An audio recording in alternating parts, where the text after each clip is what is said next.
We'll move on now, and Prince Harry's push for peace with the palace may have backfired, with royal commentators accusing him of breaching a cardinal rule. That all follows a BBC interview where Harry speculated about King Charles' health, a move insiders say went down poorly at Buckingham Palace. Joining us to break it all down, former Palace Press Secretary Dickie Arbiter. He is live this morning in Andros in Greece. Oh.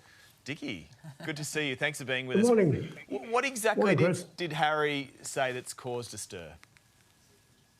Well, what's caused the stir is that he gave a BBC interview. It was set up by Meredith Maines, his new communications and chief executive of Archwell. And he simply said that his father won't speak to him, but he wants a reconciliation because he doesn't know how long his father has got. Now, that's a pretty poor thing to say. It's bad enough to say if you're just a private person, but if you're a member of the royal family or a sort of ex-member of the royal family in exile, and you're saying it on a national network, on BBC, and it spins right around the world, it's a pretty poor show. And I think what we've had over the past week, well, last Sunday we had this story about the three communications, Meredith Maines from the States, from California, Liam Maguire for their London PR, and Tobin Andre, the King's Communications Secretary, meeting for a summit.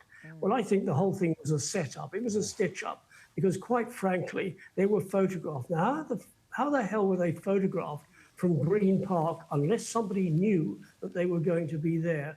I think it leads to absolutely nothing. It is a stitch-up. And the story ran the following day. Harry was furious because of the leak. Chris.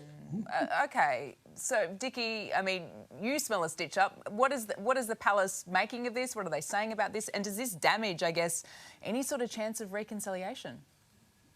Well, it's the old never complain, never explain, and they're sticking with that.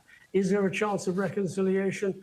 Well, I believe Harry is supposed to be coming over to the UK in September for some charity engagements. We don't know when. President Trump is coming on the 17th and the 19th, so the King will be tied up with him. He'll be up at Balmoral, well, actually Burke Hall, which is his home up at Balmoral. He'll be up there. He'll come down for the state visit. Whether there's any meeting with Harry, I doubt it, because quite frankly, although the King would love a reconciliation with his son, he can't trust him because every time he says something to him, it's repeated around the world through the internet in a nanosecond. It appears on American television. He just cannot keep anything confidential. And until such time he apologizes for what he did over the years in rubbishing the family, shows a bit of contrition, I doubt whether there's going to be any reconciliation. And just finally and quickly, Dickie, where does Prince William fit into all of this? Well, Prince William fits in. Quite interesting because his communications secretary wasn't at this so-called meeting at the Royal Overseas League. And quite frankly, William is angry. He is not ready to reconcile with his brother. Too much damage is done. He is concerned with his family. His wife is currently overcoming a cancer. She finished her treatment last September. His mission is the family, his wife, his children, and his job, supporting the King. That's where he's going, and he's not going to be sidetracked by his wayward brother. Well, we wait with interest and we wait to see what plays out with that royal family over the weeks and months to come. Dickie Arbiter, thanks as always for joining us on Weekend Today.